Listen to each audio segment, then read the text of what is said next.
Okay, so what are conics? I know we briefly started talking about this in a previous class, but we really haven't gotten into a lot of detail on it. You've also looked at a PowerPoint online to kind of get you a little bit familiar with what conics are. And conics, which are oftentimes called Conic Sections, that's what Unit 3 is actually titled, and there are 4 of them. They are what we call curves formed by the intersection of a plane and a double napped cone. And that double cone, or the double-sided cone, you have in front of you, and I know you guys have seen it before as well. So let's talk about what these 4 intersections create. So the first shape we're going to talk about is called a parabola. That's what we're going to focus on today. And that's a shape that you get when you take a plane that is in slices parallel to the side of your double-sided cone.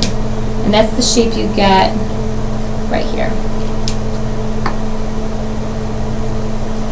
The next shape that you get is a circle. And that is created by taking a plane and slicing it so it's parallel to the base of your cone.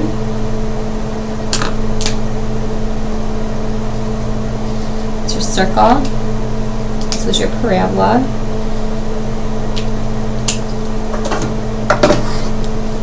Your next shape that you get is called an ellipse. And that's when you take your plane and you cut it at a diagonal.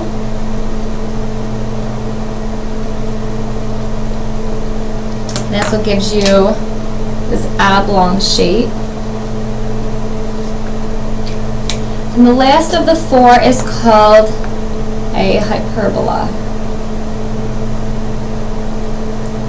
And that's when you take your plane and you slice basically straight up and down of your double cone.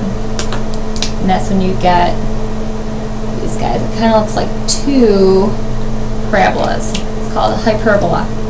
So those are the 4 conics we're going to focus on in this unit. And obviously the first one is going to be parabolas that we're going to talk about today. So if you flip it over to the back side of your sheet, we're going to talk a little bit about parabolas and what they are and some of their unique characteristics, because you've talked about them before, but there's some words that you haven't yet heard about. A parabola, first and foremost, is the set of all points equidistant from the point called the focus and a line called the directrix. Okay, so we'll talk about what those are, but your parabola is the set of all the points that are equidistant from your focus. And the focus lies on your axis of symmetry. Remember that all parabolas have an axis of symmetry, so that you can take one side and flip it over and it lays on top of the other. So of course you have your focus, which is right here. It lies on your axis of symmetry. It is your parabola, and those set of points are also equidistant from the line, which is called the directrix. So this line right here is called your directrix, and that's a perpendicular to your axis of symmetry. And your focus, again, is always inside of your parabola, and it's equidistant actually from your vertex. And your vertex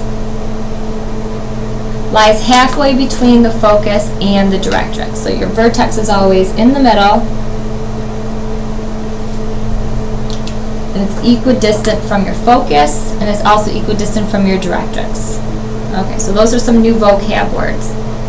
Your parabolas have 4 different ways in which they can open up, and we're going to talk about them a little bit below, and they help us graph these equations a little bit better too.